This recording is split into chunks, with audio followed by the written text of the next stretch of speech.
All Take right. that. Hey everyone, welcome back to another episode of the Out and About AF podcast. I'm your host Gabe, and I have with me a very special friend, David. David, how are you doing today? I'm good, Gabe. How are you doing? I'm doing pretty good. I'm glad to have you here. Yeah, thanks for having me. It's exciting. Your second podcast here. It's never done it before, so we'll see how it goes. But yeah, thanks for having me. No, we'll definitely get through it, and yeah, thank you for being the second guest here. It's definitely been a journey. We are talking a little bit before this, but yeah, no, it's really great. So we're just gonna go ahead and dive in. So yeah, just tell me a little bit about your alcohol-free journey. Yeah, so I have been sober now since June 13th, 2024 was my official end date of drinking alcohol. So it's been a little over a year. It's been great. Life has changed drastically, all for the better. Obviously, there's been some bumps along the way, but I started drinking. I was going back trying to think of like history of how long this has been going on for, but I started drinking at a pretty early age. I would say like 16, 17. I got a job with the Joffrey Ballet at a very early age. So I became an adult a little too soon. And with that, I got fake IDs. I was getting a lot of free alcohol, which wasn't a problem at the time. I was able to control it. And as I got older, I came out when I think I was 26 or 27. And that's when things really got bad. It wasn't accepted by my family. Still really isn't, struggling with that. We're on speaking terms and things are good. So, but it's just, a struggle. And I think my drinking just kind of, I was replacing all those emotions by just numbing them with alcohol. And I was in and out of relationships. Financially, I was in a bad place. So somehow I always found money for booze. And I kind of just consumed my life with that. And what else? I guess I've my partner and my husband right now. We've been together for 9 years. 9 years, married 3. So when we got together, I was still struggling. I hate using the word functioning alcoholic because at this point I don't believe that's true a thing. But I was able to hide it very well, and I did that for quite a few years. COVID hit, and it got a lot worse. I was getting money from the government. I'm a massage therapist now, and all I was doing was going to the grocery store and buying Boda boxes of wine and hiding my alcohol. I was really sneaky with it, but really good with doing it. It's kind of scary. Um, and I just hit a point last year where it was my rock bottom. Thankfully, it wasn't terrible.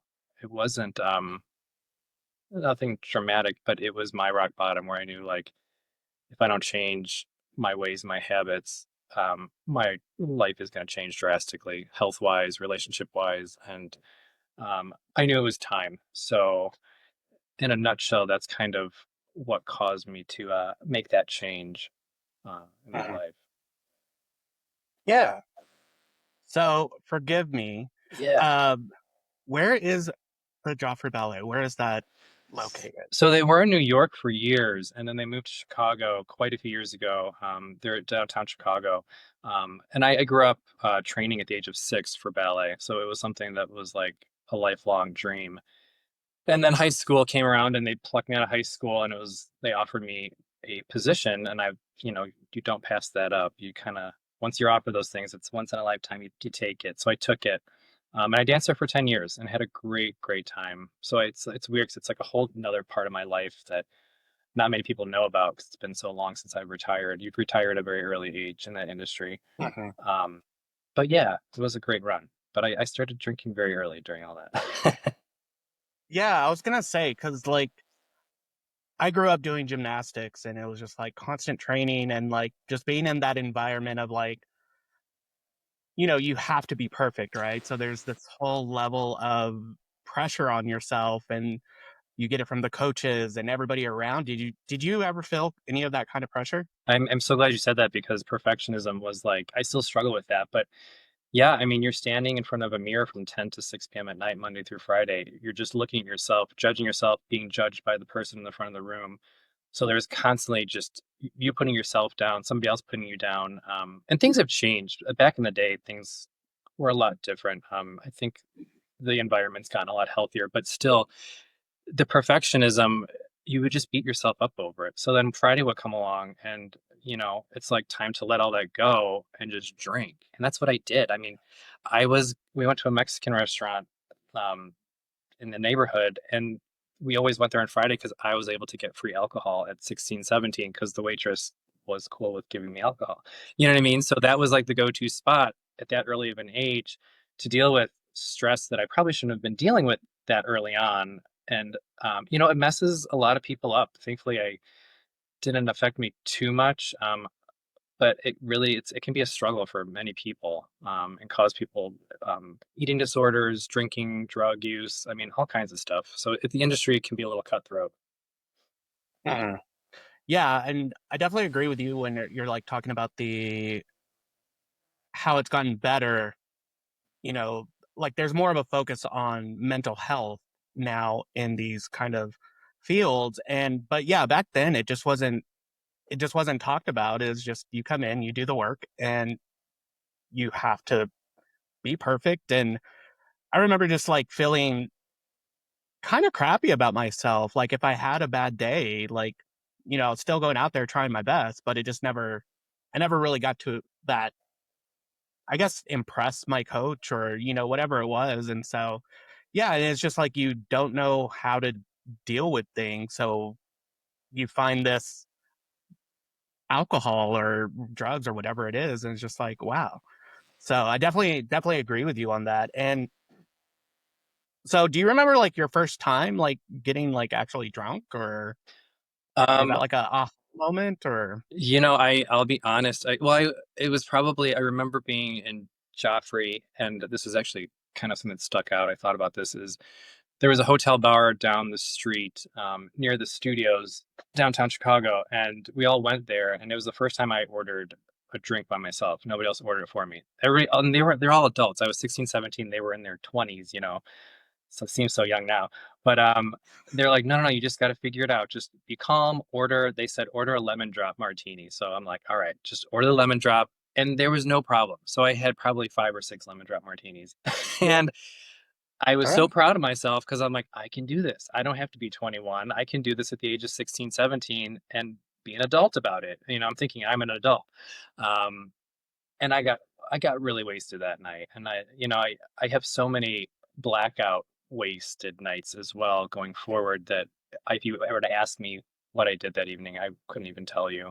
Um, as I got older, those nights, I was able to control that a little bit more and not show it to the other people. I mean, there would be times I would go to a show and watch a performance, wake up the next day and be like, I don't remember anything about the performance. I sat in that seat and watched something, and I was so blackout wasted from drinking wine or martinis that I don't remember. You know what I mean? So Uh-huh. many of those moments that popped up early on and later on in life. Yeah, no, I definitely, me and the blackouts are very familiar. Yeah. We know each other very well. I mean, I was saying this last year. We were watching something on Netflix, my husband and and I went to turn the TV on, Apple TV, and I flipped to whatever I flipped to, and say it was episode 2, and I pushed play, and he looks at me, he's like, "We already watched episode 2." I'm like, "Oh yeah, you're right." And I played it off like stupid me, I forgot. I didn't remember watching episode 2. So we watched episode 3. I would secretly go back and watch episode 2 again by myself to get myself caught up. And, I just think about, I don't know, it's hard because I'm embarrassed by saying a lot of this stuff, but I've kind of turned that embarrassment into like power because at this point, you can't focus on that stuff. I think it's good to like let it out and, you know, share these kind of what I did. But I can't dwell on it either. Yeah, I definitely think if, we can acknowledge things that have happened in our past, because I mean, for a lot of it, it's just like we just didn't know. Like for myself, I was like, I started drinking heavily in college, right? And everybody's doing it around us, so it's just I thought it was normal. And, it just kind of once I got done with college and I moved to Dallas, a bigger city, it was just like, okay, I'm just going to keep doing what I'm doing because that's all I know. all the little things that come with it, like you're saying about forgetting to watch an episode, or, I was very, I'll admit it, a flaky friend. Like I would say I would go do something and I wouldn't. And it's just like, yeah, that's like, it's kind of shitty. But like at the same time, it's just like, I didn't know any better. So it's like I've acknowledged it. I'm never going to forget it because you're right. It does give you motivation, to do better now, right? Yeah, it's interesting you say that too, because I feel like it's something that is just, and I don't want to make this sound bad, and I'm probably going to get some flack, but in the gay community, I do feel like it's something you just do. You're gay, so you should make sure you go to the Sunday fun day. You should go out on Friday night. If there's a circuit party or there's something going on, make sure you're a part of that lifestyle. And to be part of that lifestyle makes you feel good and confident. And so much of it, I think, comes from what we've had to, like, at least for me, coming out was so hard. So I think being a part of the scene and the community and the culture, which included alcohol and drugs, unfortunately, just made me at that point in my life feel that much stronger. Um, which is kind of sad because you don't need any of that stuff to have the have that feeling. But unfortunately, it's there. It's very prevalent in the gay community. Yeah, I've definitely said it, yeah, there are safe spaces, for they've been those safe spaces for so long. And it's just like, that's what you do when you're at the bar. And then, yeah, it just always leads to, just, I guess it's just like the gateway, like, to trying, different drugs. And it just, hey, you see all these other people doing it. And it's just like, Right. now I joke about it, like, with like the whole ABCD, all the Yeah. drugs, I don't know all of them, but it's just like, it's just so in your face when you go to these things. And so, did you ever just like use it? Because for myself, I always talk about how I had that social anxiety. And so, like, I used alcohol to cover up or to mask that anxiety, to kind of lessen the anxiety.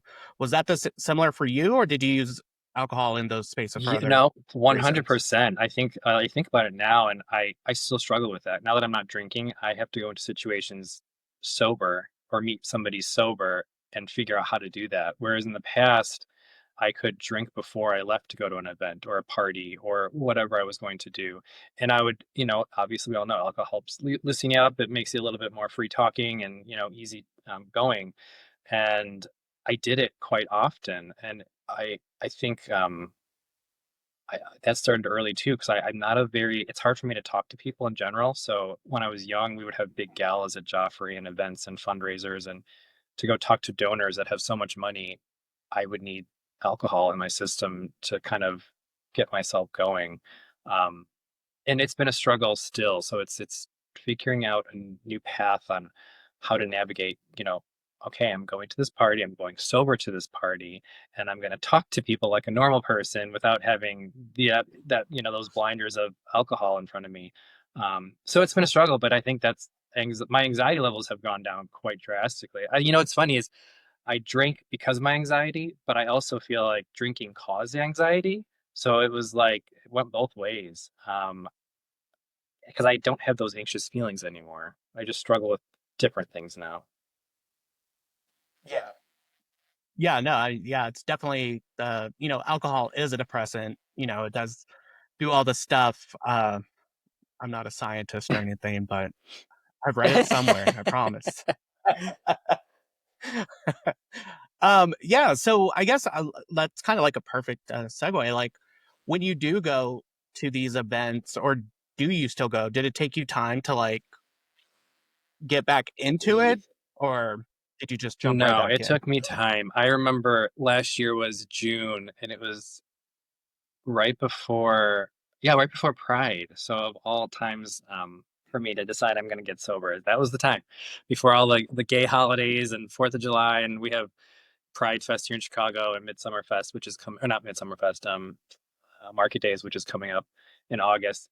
All these huge street festivals that are just drink, drink, drink, friends, and they're a ton of fun. And I went to a pride party at my old roommate's house, and I was a nervous wreck. I just remember like literally having the shakes, and I went with my husband and I said, if I say we're gonna go, can we just go? And I lasted about an hour. I had like a solo cup with water or whatever I had, Sprite in there.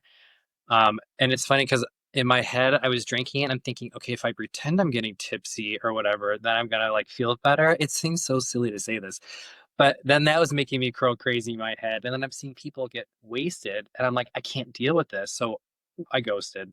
Um, and it took me a while. My good friends who know were, you realize who your friends are and who they aren't. I have a lot of friends, and I realize I have now a lot of acquaintances, and I have a lot of just drinking people that just drink to drink. And they're fun people, but they were just there to get wasted with you. And you guys push each other to drink more and more. And those people aren't really in my life anymore, and it's not a bad thing. I think it's a positive because we're all on our own journey. Um, and I don't want to judge anybody else, but I've really narrowed my friend group down. I've said yes and no to certain things that I would say yes to before, but now that there's too much alcohol involved, I'll say no. You know what I mean? So I think navigating that for this last year was a struggle, um, but it really does show you who your real friends are, and I think that's the most important thing. Is because my real friends, I was so scared to tell my two good friends, and they were like, "All right," you know? Like, it was nothing. I'm thinking, "Oh my god, they're gonna think like, oh, David's gonna be boring. He's not gonna be fun anymore." And I still have that struggle because I still go to things I'm thinking, "Am I just sitting here being quiet and not really, you know, involving myself like I would if I was drunk or tipsy?" Um, so, it's always gonna be it's gonna be a struggle, but I'm figuring it out slowly, and I have good people around me too. So, my family, it's so funny. I kinda compare it when I compared telling people about me being sober as to, like, coming out, to my family. It was, like, Hmm. such a hard thing to come out to my mom and dad. Um, I mean, that's a whole 'nother podcast in itself, but, it when I said to people I'm sober, it kind of had that same, like, feeling of just this heavy weight being taken off my shoulders, and I'm thinking, I'm not lying to anybody anymore. I'm not lying to my husband. I'm not lying to my friends. I'm not lying to myself. And I think that's like the biggest thing that I take away from all this is I was living the biggest lie. You know what I mean? And I compare it to coming out with my family because all those emotions just came back up, and I thought I would never feel that again. And to realize that I'm doing it all over again with alcohol, it just hit me really hard. But it's similar, and you know, it's just I think that I lied so much to myself. I'd wake up in the morning thinking, "Okay, what did I do or say last night? Is he upset with me? Should I apologize about something? You know what I mean?" There was just always a struggle in my head of where am I in life? Where am I today? Where am I to this sec? You know what I mean? And you go to bed and you're like, "Gosh, it's a new day. When do I start drinking again?" And then you start Hmm. the process and the cycle all over. It was a struggle, but much better now. Yeah. No, yeah, I definitely think, I think that's one way I get through it is like I always tell myself there's going to be ups and downs, and it's just like I would rather choose this kind of hard of, doing that compared to what you were just saying of having to wake up the next day and, who do I go on my apology tour and like, what did I text or, what did I post or anything like that. So it's like, I would rather go to a bar, feel uncomfortable for an hour or so and then leave rather than the Yeah. anxiety of it I, all. you know, I, So, I think you've mentioned in the other uh, podcast too, like a lot of bars in Texas are starting to provide NA beers and stuff, and we're not really there. I haven't been out to the bars like crazy since I've been sober, but I don't feel like you guys seem like you're a little bit more ahead of us in that area. So it would be nice to have an option to go out to the bar instead of, just easy to order an NA beer. Just to have something in your hand. I know you've said this before. It's just having that in your hand it just makes you feel a little bit more calm and relaxed, and you kind of fit in a bit more. So I'm hoping we can kind of move along with that here. I was just in Florida last week, and we were at a resort with family, and this was heavy drinking weekend. And they had athletic beer. They had like one option, and I was like, "All right, this is what I'm doing." And now that I drink them, I'm kind of like, well, what's the point of wasting my money on any beer when it's not doing anything for me, you know? But it's more of just the fact that I have something in my hand and I'm not going to be questioned about it. I'm not going to have to go into a whole story about, oh yeah, I don't drink. Because sometimes you just don't want to talk about it, you know? You just want to enjoy the day. But sorry, Yeah, no, I mean, honestly, the way we got it in a couple of the bars here is I just went and asked. I went and asked the bartender. I'm like, hey, like, because they had a couple of options like O'Doul's and then like I think it was like a Dos Equis zero and but it had like lime and salt in it or something and okay. it just wasn't good. I mean, it was good, but it wasn't like something I could sit there and drink. And so, yeah, I just asked the bartenders. I'm like, hey, can we get Athletic Brewing in here? And yeah, it happened. So I would definitely just go Oh, that's a ask and great see. idea. I mean, all Exactly. they No, could it's a say good is idea no. though. And for all I know, some of these bars might have them, they already have them. So it's always that nervous feeling of going to ask though. Sometimes you don't want, are people listening to me ask for an Oh NA yeah. beer? Yeah, no, I like because I guess here it's a smaller I guess I've never been to Chicago. I guess I You need to put definitely it on my should. list of It's fun. places to go. But, I've partied with a lot of the bartenders in the past. So it's like I know them. They know how sloppy I've gotten at the bars before. So some of them are like, good for you, Yeah. Gabe. Like, we're glad you're stopping. But, it's so I've built that relationship with them um, to where I can. But like, there's a couple of other bars too that are kind of bringing it in. The THC drinks, those aren't for everybody, but, those are also coming in as well. And so we're starting to see kind of like a little shift. And, I've even talked to one of the bars here and, I'm going to, I'm going to ask them if we can do like a mocktail menu just because I got the idea from Scott from the last podcast of, it can be hard to go and order a mocktail, that you can actually enjoy, and so I'm like, well, what if you just had, and he has that 5 list of dive bar drinks.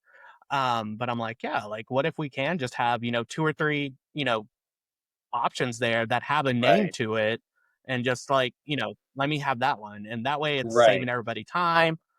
And like and some people say like, well, I don't want to spend, you know, 7, 10 bucks on a drink, but I'm like, I would just because it's something I might enjoy that I know I'm not going to get drunk off or, it's not going to do anything, so it's like to have those options out there. I think it's just,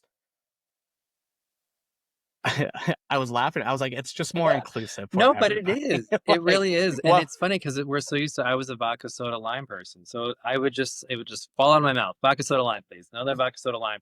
And I wish I could still say that. But you know what I mean? It's like, can I just have the soda and lime? I'm like, okay. Or something that is just like you were saying in the last podcast, with your ginger beer and whatever else you had mixed with it. And it was like yeah. too much and too complicated. They didn't get it. And I'm like, it's that feeling of, are they going to get where I'm coming from? Or, so it would be nice to have something easy to just order other than an end beer. But Yeah. Yeah, no, I totally agree. And then I was gonna say, kind of going back to when you go back to the bars, like when you're saying you're first going out and being kind of that nervous. Um, I did want to say that it's really great that you were able to talk to your husband and say like, hey, if I want to go, can we go? Just because I think it's so important, to have that support out there and just to have, I think so. I like always like to tell everybody, like, if you are going out to a place that you might feel uncomfortable, you know, have a support system with you, have that with you. And I think that's just so it's really great that you have that. And you said you have a couple of other friends who are kind of that yeah, support and system as well. very few because most of my friends just they still like to drink, which is totally fine. But and they get where I am, but they're the kind of people that are like, okay, we're gonna go out for another bar, and I'm like, you guys have fun. We're heading out. Funny thing is my husband was the complete opposite. He doesn't, he'll drink, but he's not a big drinker. And when we did go out together, I was the one that pushed it. I'd be like, no, no, you're having one more. You're having one more. We're staying for one more.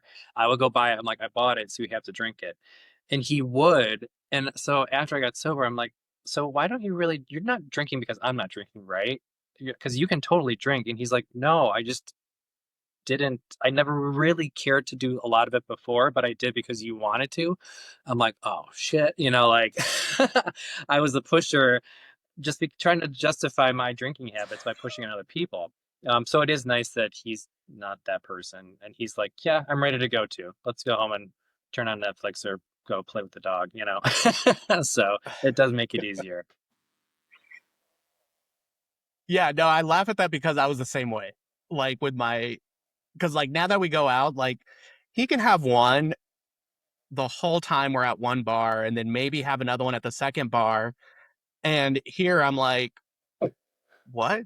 And I asked him the same question, like, are you not drinking because of me? And he's like, no, I just don't drink that much. And like, he'll take a shot here and there. Right. If we're at a pool party, he'll have a jello shot. But like, he's not, I just thought everybody was drinking No, I thought so on my too. And level. I look at people now, I'm like, you're really just having one drink? Because I'm like, my old self would have had five already. And I don't know what you're doing, but like, yeah. Oh, geez. The mindset we used to be in is just kind of crazy to think about. Now that you're out of the bubble and looking in, sometimes you're like, oh boy. Yeah. Um, Well, and it's even funny too now that like, yeah, I'll have like maybe two or three NA drinks and like maybe I was a club soda or a vodka yeah. soda Limit. lemon, but yeah, with lemon. So I'll drink a club soda with lemon, but like kind of after that, I'm so full. I feel like gross and I'm like, how did I manage to drink, I 10 know. plus drinks in a night I know. And and we be did totally it fine? somehow too. Like You wouldn't remember it the it's next day. You would remember it by your credit card statement the next day. And I was always that person that oh was like, yeah. "Oh no, I'll get them. Don't worry." And 20, it was always you that bought them, and then you have those certain friends that never really did it back. So your bill was very expensive by the end of the night, bar to bar. Yes. Yeah, well, I see people that go and do that now and I'm like, I kind of feel like, are you doing that just because you want to keep the party going? Or like, and then that's kind of what I thought. Like, as long as everybody else is drinking with me, then we're all Yeah, in this together. We're all yeah, and having it a just good makes you time. feel better knowing, like, "Oh yeah, I got this round, guys. Don't worry about it." And Right. then it just goes down from there. But yeah, you're totally right. Yep. And I did want to hit on the part where you're talking about having to almost come out twice.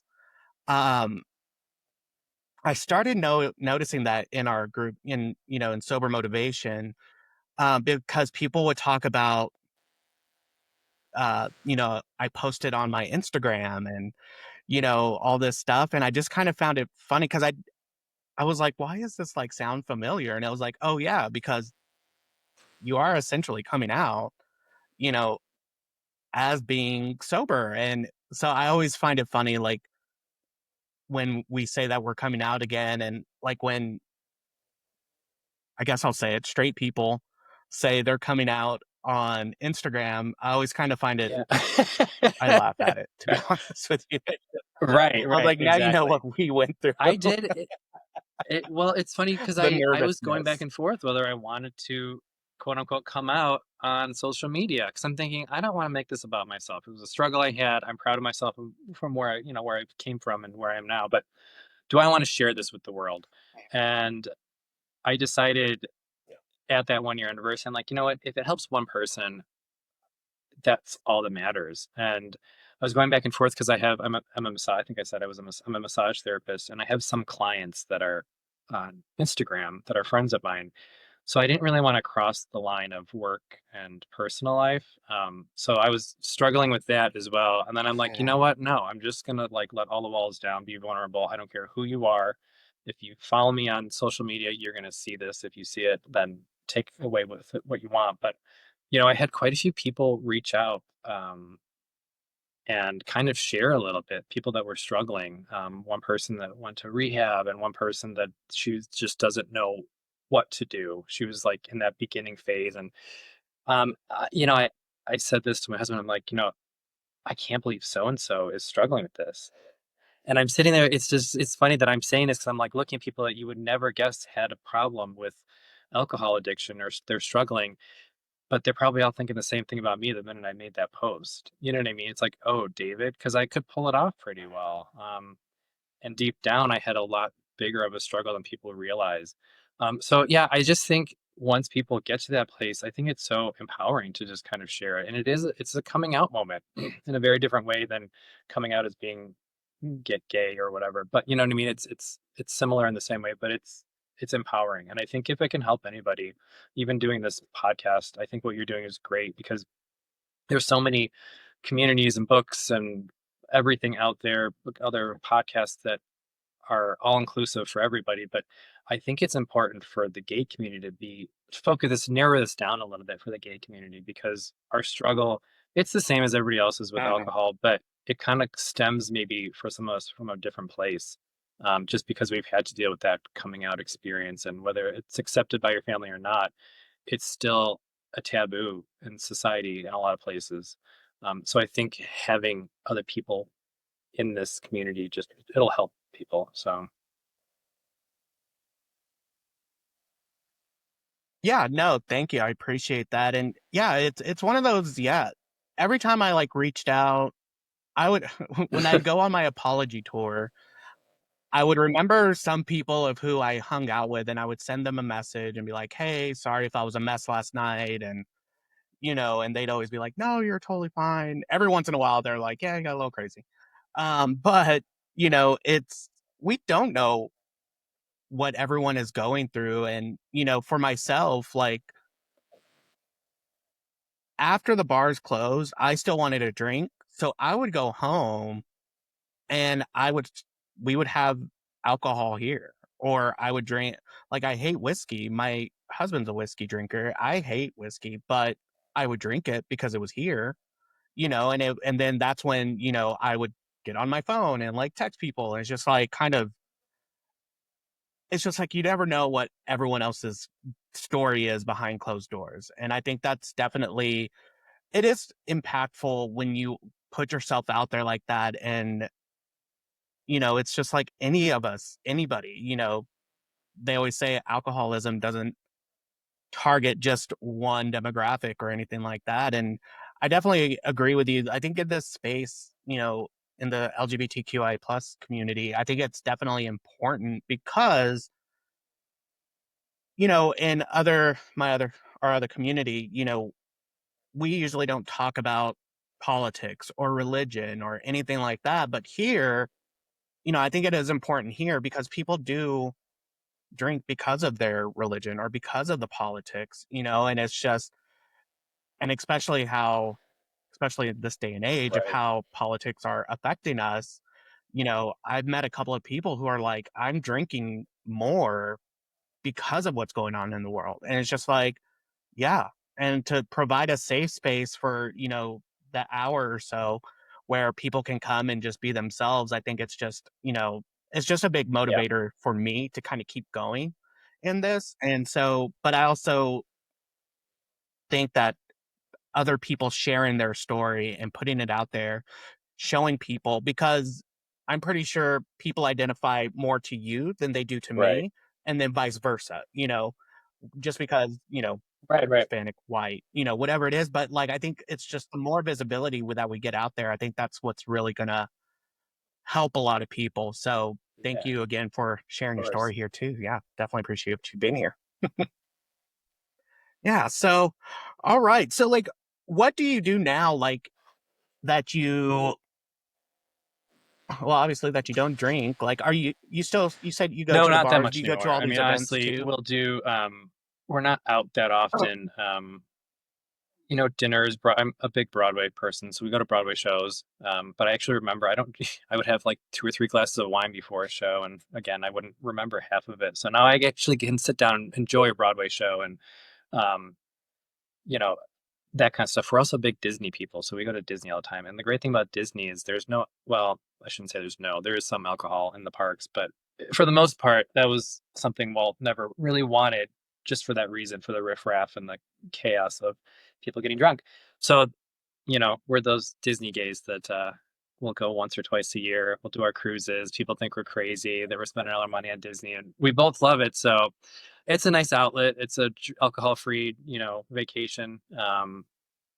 You just find things that are not. I mean, I have a few friends that just don't drink anymore that are a little bit older than me. One of my friends used to work at one of the big bars, and he doesn't drink anymore. And I don't know if it's an age thing or what, but I feel like the older I'm getting, I'm realizing there's more people in my age group that are kind of pushing away from alcohol too, which is great. Um, I don't know what the reason is, but I think it's good that people are realizing how bad bad it is for your body, and so just finding different things to do. I don't know what I'm saying. I'm rambling now. I don't know what I'm saying. No, you're totally no, you're good. No, it was great. You were as you were saying that, I was kind of thinking like, I in my like 20s, and because I hated my 20s. Um, some people say they love them. I'm like, how? I was broke, like like trying to figure out how to pay bills, but still try to drink and go party and everything. And I think it's just like now that we're getting older, a little bit more financially stable, like we see all these things out there that we can do. And it's just like you kind of cross over as like, I'd rather just go and enjoy this experience than be 10 drinks in, and not remember the night. And I think that's kind of, that was kind of like my cycle of like, I was going to the bars every Friday, and Yep. 8 out of 10 times I was blacking out. Like it was kind of getting to where it was just a common thing. But like I would see all these other things like, we have Broadway Dallas here. It's Oh, no, not I'm sure you get all the big it's shows. not Yeah, Chicago I'm or, sure you or get was all the it big ones coming through Dallas. yeah, I just watched Okay. The Lion King a couple of weeks ago, which was amazing. Yeah, loved Oh, it. it's so good. And Yeah, I love so it. 6 is coming here. Oh, yeah. I've been like listening to some of the music. It was Yes. great. Um, Back on topic. We can get to that at the end. But yeah, like I was seeing like I was like missing out on a lot of things that I wanted to do. One, because I was like, well, I can't afford that. I can't go buy a ticket, but I've said it before, but I could go spend $200, Yeah. at the bar and not think twice about it. And it was just kind of like, I was getting bored. I was like, I want to experience other things. I want to go do other things. And it was just like, but alcohol, partying, that always came as a priority. So, and I see it now, like kind of what you're saying with my older friends, they're traveling. Like, we have a whole group going on a cruise this week, or yeah, I think this week. And it's just like, yeah, that's amazing. I'm going on one in February next year. And so when I do want to ask, because I do like to talk about traveling, and I just went on my first gay cruise in February of this last year, and it was amazing. It was hard because it's just alcohol all over the place and everything. But um, Yes.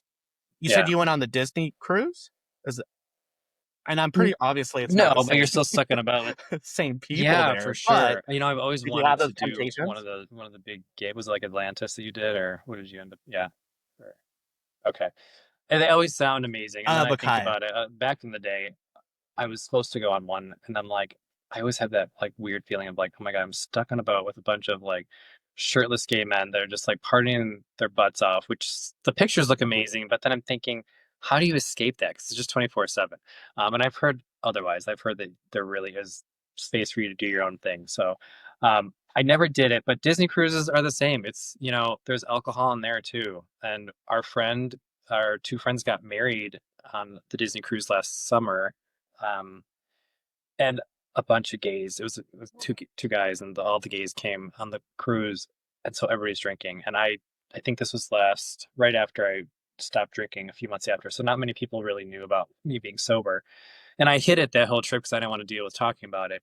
But it was a struggle because there's just alcohol all over and people ordering drinks and wanting to buy you a drink. And um, so that's in itself is hard. But then Disney also, for the most part, is kid friendly. So it's not like the adult cruises where people are just getting wasted and falling overboard. So it's a little different. Um, Yeah. but yeah, I was in Germany last year, and that whole thing we planned this Germany trip way before I was sober, and I was sober, and the first thing that popped in my head is like, oh my gosh, I can't go to Germany and drink beer. And it's really sad that I sat there and I thought to myself, the first thing that I'm thinking about is drinking in Germany, not being in a beautiful country and, experiencing it for what it is and the history. I'm thinking I can't go to a Brauhaus and like get a stein of beer. You know what I mean? But I did it. And it's funny, Germany has Mhm. in those big beer houses, they have non-alcoholic beer, which I was very shocked to think or hear that they did that. So it's nice to know. But yeah, vacations are just so much different. And you know what? You think you said it earlier, like we spend our money on alcohol, and I kind of have the mindset now of like I'm not spending money on alcohol anymore, so I can take that money and spend it on other things, whether it's a vacation or shopping or whatever it may be. Because we spent a lot of money on booze, so use it for something else. The other thing I've learned too. Sorry, go on.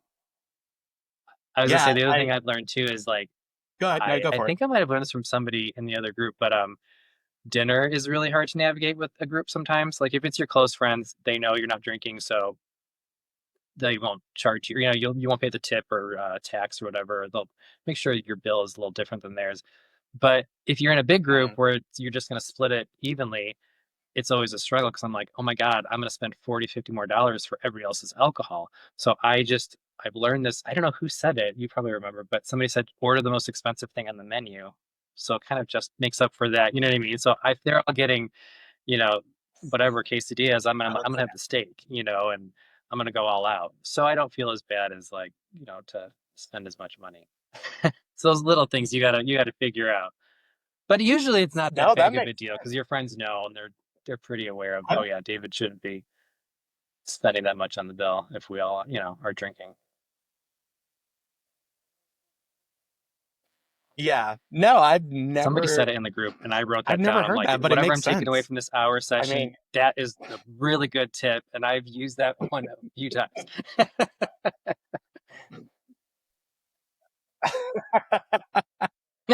no, that let me write that down My because husband has even said it before. He's like, "Well, order order something a little bit more expensive because the I most. don't think we're gonna. I think we're gonna split this evenly." I'm like, "Oh, thank you for reminding me." Yeah, right, right. I'll add this. And the lobster tail. Uh, That that's great. No, so I guess so. I just want to like talk about just a little bit about like what do you like what do you tell people or what advice would you give to people who like are thinking about it or just even cutting back or I think who are wanting to it's give up hard because alcohol? I tried therapy one on one. I went to an AA meeting once and I never went back. And there's so many different outlets for people. And you just got to find the one that fits you. And for me, it took me quite a while because I said every year, it'll be this year, it'll be this year. I'm going to stop. And until you make that decision, nothing's going to change. But I think reaching out, I mean, the one thing that helped me is my friend, my drinking buddy. She got sober a year before, maybe 2 years before I got sober, and we partied hard. And she was the one that introduced me to Sober Buddy, Sober Motivation now. Um, and when she told me she was sober, we went out to a bar that we usually go to, and I got my beer. She didn't have a beer, and I was like, "What's going on?" And she told me everything that she's sober. And I sat there and I was looking at her like I was looking in a mirror at myself, and I'm like, "Oh my God, that's me." But I didn't want to. In my head, I'm like, "Oh, I'm not as bad as she is right now, or she was." You know what I mean? I'm a lot better than that. I could control it, and it took me a year Mhm. to realize things have to change. And she was the first person I called that night that I had my breakdown, and I don't remember what I said because I was wasted. And I called her after. I'm like, "What did I say yesterday?" Mhm. And she told me, download Sober Buddy right now, and in the morning go on a meeting. So I don't know. My advice to most people is just reach out to somebody. There are so many people out there. There is so much with the internet now, like with these podcasts, with groups, books. You pick up a book. I mean, they're just whatever you think is going to help you.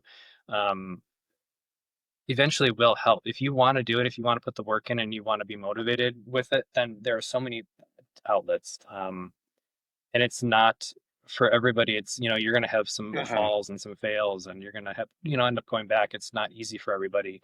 But I think my perfectionism in me just tells me, like, if I fail, I have to start from square one. And I'm like a numbers person too. So it's like, keep on going, keep on going. Um, but it's community. I think it's community. And if AA doesn't work for you, if therapy doesn't work for you, I think it's great being in the squares we are in Zoom, because I see your face, I see other faces that are older, younger, all different ethnicities, and just places where people are in life. You know what I mean? And I think people think alcoholism is the bum on the bus that's like sleeping in the corner, that, you know what I mean, dirty and whatever. And you realize there are people like all of us out there that have jobs, have kids, have families, have all the above things going for them, but they just have this problem with alcohol. And that's really helped me, is seeing the other people that, that I'm not alone. Um, and don't be scared to reach out. Just don't be scared to reach out to Yeah. anybody. No, yeah, I definitely, I had like, yeah, I kind of thought about it like my first year, the first year before trying to actually quit. Like, I never had it in my head to actually quit. It was just, I would try to do the, Right. what is it, dry January and, just kind of all those. But I always had it in my head that I was still going to go drink, you know, afterwards. Like, that was going to be my reward for not drinking. And so I never really had it in my head until I started having like certain thoughts in my head and just certain situations that happen of, like I do need to make changes. And that was like kind of the first thing that, or the first time, excuse me, that I actually was like, okay, I need to make a change. And I got on Sober Buddy, um, downloaded it and went to a meeting. And yeah, I heard other people's stories and I was like, man, I relate to almost everything these people are saying. And these are complete strangers. Like, I don't know any of these people. And it was just, I just knew immediately like community was going to be something that kind of helped me through this.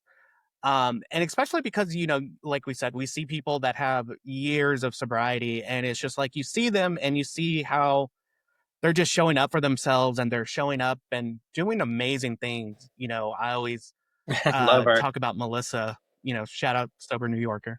And she's just, yeah, she's amazing. And she's just going out and she's just doing these things. And it's just like motivating, of what you can do by just giving up like And this, that's just what you're one doing. little That's thing exactly that what is you're just doing right holding you now. And I down. So appreciate and applaud you yeah, I for doing definitely it, think, because when I first got on, I forget, I should look back to see our first conversation, but I our first communication in private message to each other was something about knowing that we're both gay, and we're in this yeah, community of mostly straight people, from what I can pick up on. Everybody else is straight. yeah, But it was just nice knowing that I didn't know you very well, but knowing that, all right, there's another guy on here that is in the same boat as me, for whatever that means. But you know what I mean? It brought some comfort. So I think what you're doing now is yeah. just like what Melissa's doing, and you're reaching other people in a very select, smaller community that also is very Mhm. broad. But I mean, it's needed. It's much needed. So thank you. Yeah. Well, I appreciate it.